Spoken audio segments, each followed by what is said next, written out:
नमस्ते बच्चों, मैं Dimple Bhatt, Shrimati JMG high school Sertha, जिला गांधीनगर। आज हम इस क्लास में हिंदी के व्याकरण का अभ्यास करेंगे। नमस्ते बच्चों, आज हम पढ़ते हैं हिंदी व्याकरण में शब्द संरचना, उपसर्ग। पहले इनकी परिभाषा देखते हैं और बाद में उदाहरण देखते हैं। भाषा में एक शब्द से दूसरा शब्द बनाने की प्रक्रिया को शब्द संरचना कहा जाता है। शब्द संरचना में मूल शब्दों में कुछ शब्दांश या शब्दों को जोड़कर नए शब्द बनाए जाते हैं। हिंदी में शब्द संरचना की प्रक्रिया 3 प्रकार से होती है। 1. उपसर्ग द्वारा, 2. प्रत्यय द्वारा और 3. समास और संधि के द्वारा। यहाँ हम उपसर्ग की सहायता से शब्द संरचना की जानकारी प्राप्त करेंगे और बाद में प्रत्यय की सहायता से शब्द संरचना की जानकारी प्राप्त करेंगे। तो आइए उपसर्ग के बारे में हम पढ़ते हैं। उपसर्ग द्वारा शब्द संरचना वे शब्दांश जो किसी शब्द के पहले जुड़कर नए शब्द का निर्माण करते हैं और उसके अर्थ में विशेषता या परिवर्तन कर देते हैं, वे उपसर्ग कहलाते हैं। जैसे उप प्लस देश उपदेश, स्व प्लस देश स्वदेश, वि प्लस देश विदेश। उपर्युक्त उदाहरणों में देश शब्द से पूर्व उप उपसर्ग जुड़ने से नया शब्द उपदेश और वि उपसर्ग जुड़ने से नया शब्द विदेश बने। अतः यहाँ उप स्व वि उपसर्ग है। देखो यहाँ पर 3 उदाहरणों के द्वारा हमें समझाया है। शब्द एक ही है देश, लेकिन उनके आगे अलग अलग उपसर्ग लगाए गए हैं। एक में उप, एक में स्व और एक में वि। तीनों उपसर्ग लगे हुए हैं और तीनों उपसर्ग के कारण उनके अर्थ में भी परिवर्तन हो जाता है और शब्द बदल जाता है। तो ये है उपसर्ग के द्वारा किस प्रकार शब्द बनाए जाते हैं, उनके उदाहरण। उपसर्ग की 3 विशेषताएं होती है। 1. शब्द के अर्थ में नई विशेषता लाना, जैसे प्र प्लस बल प्रबल, अनु प्लस शासन अनुशासन। दूसरी विशेषता है कि शब्द के अर्थ को उलट देना, जैसे अ प्लस धर्म अधर्म और अप प्लस मान अपमान।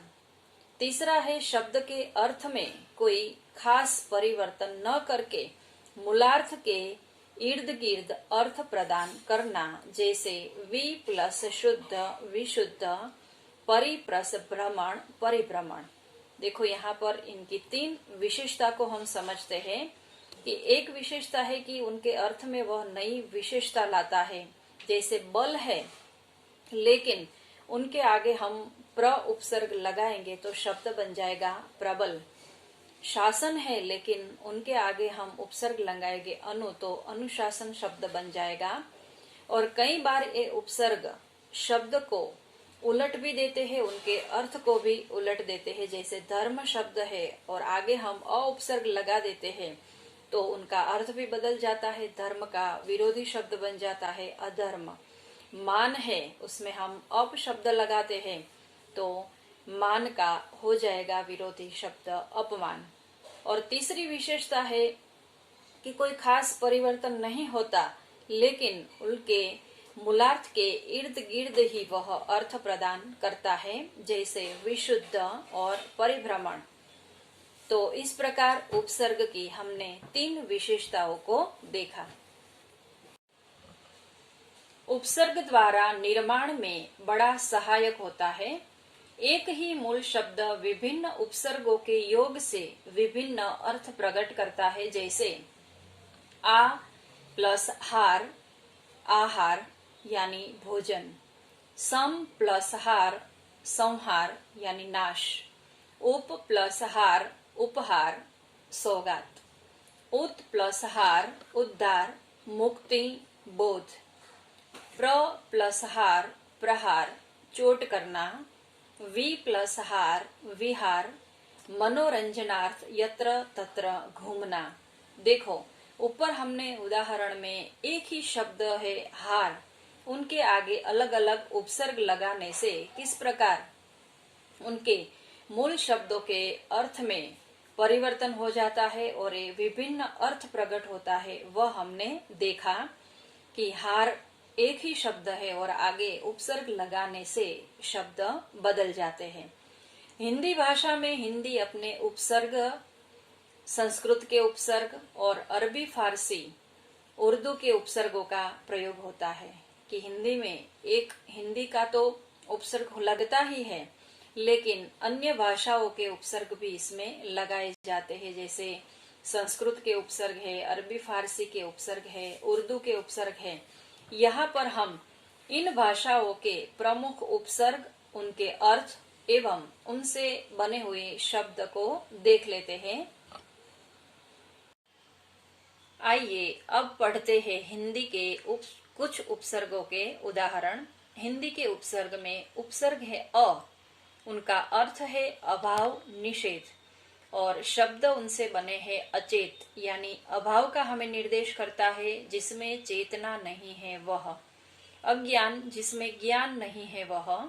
अभाव, अभाव के अर्थ में है कमी।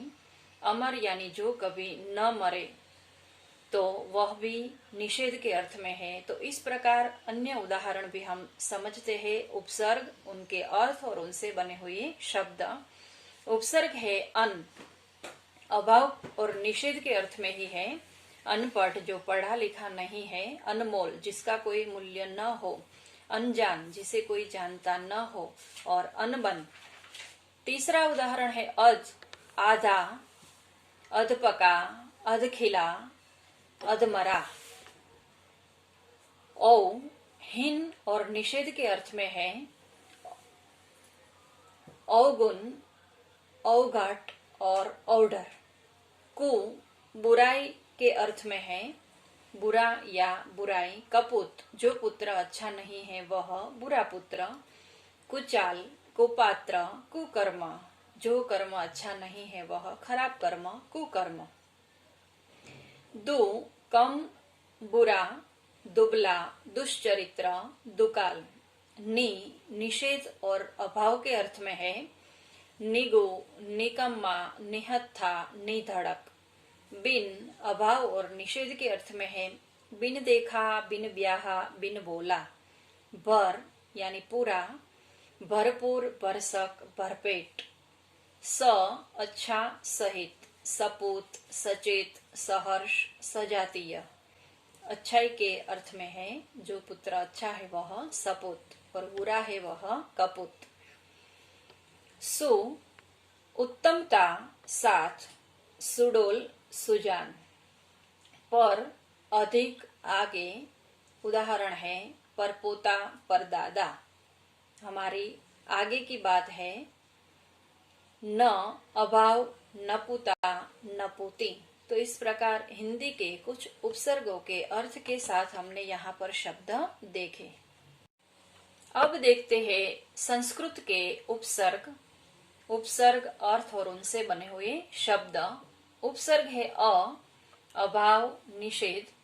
शब्द है अधर्म, अनीति, अज्ञान, असत्य।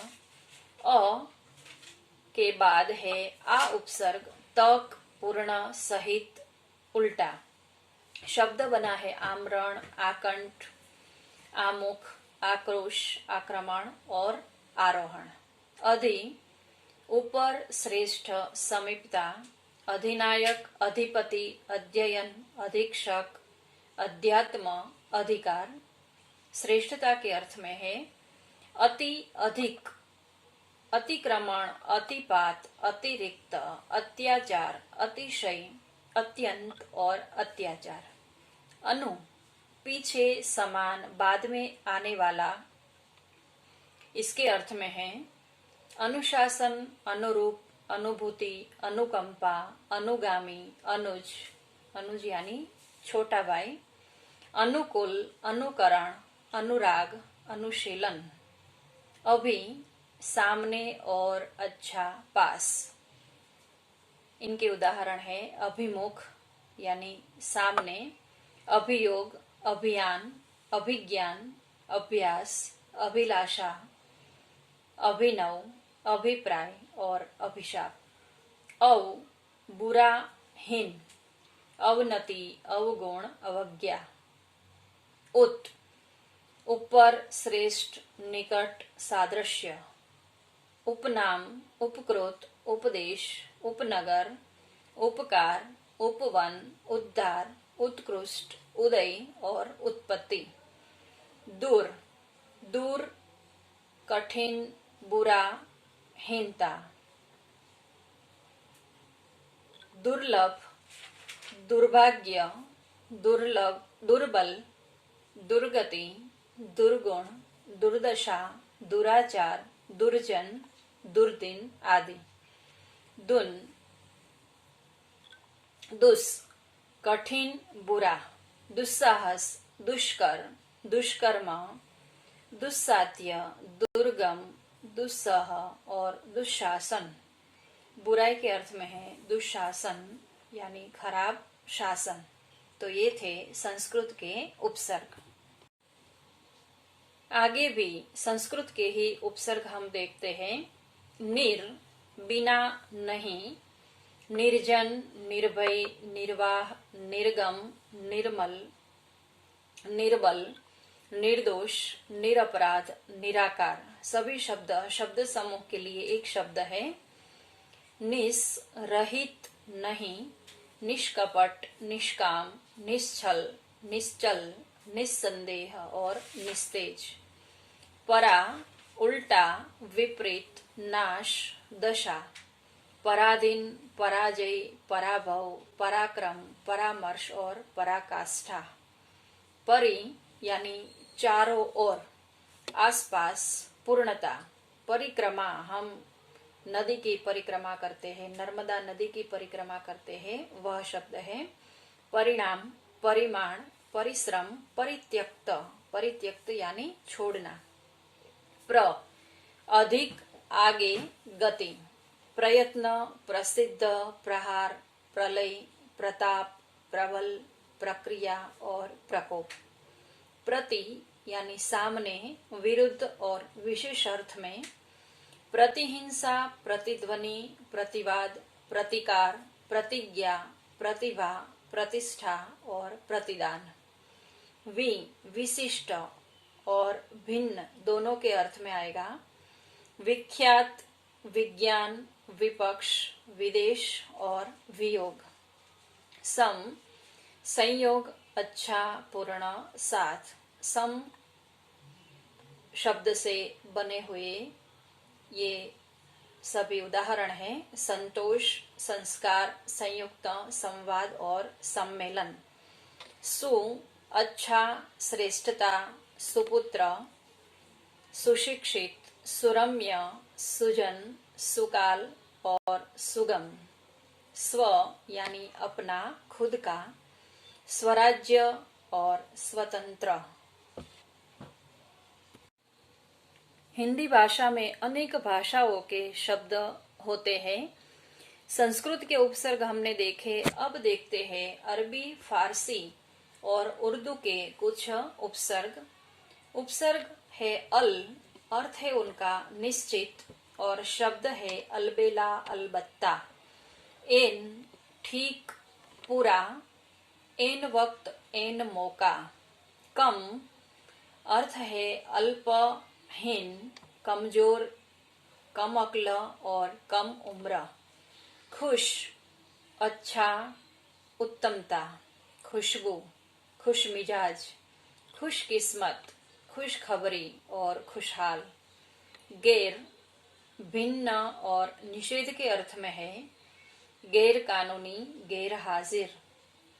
दर में, अंदर, दरअसल, दर हकीकत, दरकार।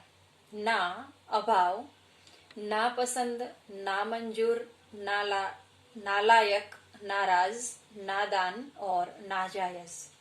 ब के अनुसार और। बनाम, बदौलत, बखूबी, बद बुरा, हीनता, बदनाम, बदतमीज, बदबू। बर, बाहर, पर। बर्दाश्त, बर्खास्त, बरवक्त। बा, साथ से, बाकायदा, बाइज्जत, बाकलम। बिला, बगैर, बिना, बिला वजह, बिला कसूर, बिला अक्ला। बे, बिना, अभाव, बेईमान, बेकसूर, बेचारा, बेहोश। बेकसूर शब्द समूह के लिए एक शब्द में आता है जिनका कोई कसूर नहीं है वह। बेहोश, जिनको कोई होश नहीं है वह। ला, बिना, अभाव, लावारिस। लाजवाब, लापरवाह, जिसे किसी की परवाह नहीं है, लापरवाह। लाजवाब, जिसका कोई जवाब नहीं है। लावारिस, जिसका कोई वारिस नहीं है। सर, मुख्य, श्रेष्ठ। सरपंच, सरनाम, सरताज। हम, साथ, बराबर। हमदर्द, हम सफर, हम उम्र, हमराज।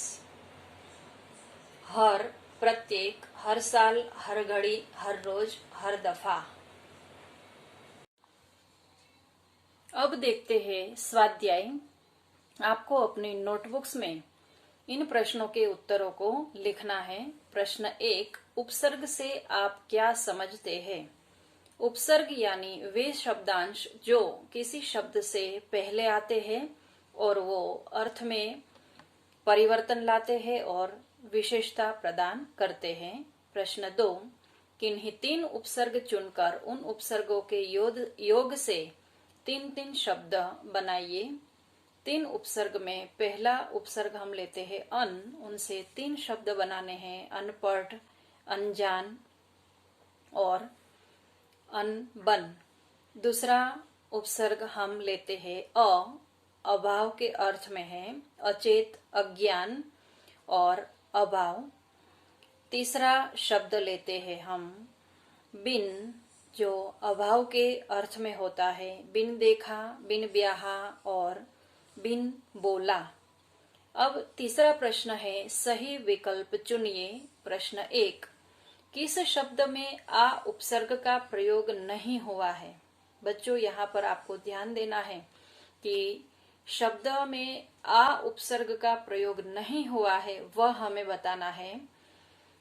क है आजीवन, ख आमरण, ग आकर्षक और घ है आराम। तो इनका सही जवाब है घ, आराम। इसमें उपसर्ग का उपयोग नहीं हुआ क्योंकि आराम खुद एक शब्द है। देखो, 3 पहले क ख ग में आ उपसर्ग लगा है। कैसे? जीवन शब्द है, उसमें आ शब्द लगा है और शब्द नया बना है आजीवन। आमरण में मरण शब्द है, आ उपसर्ग लगा हुआ है और शब्द बना है आमरण।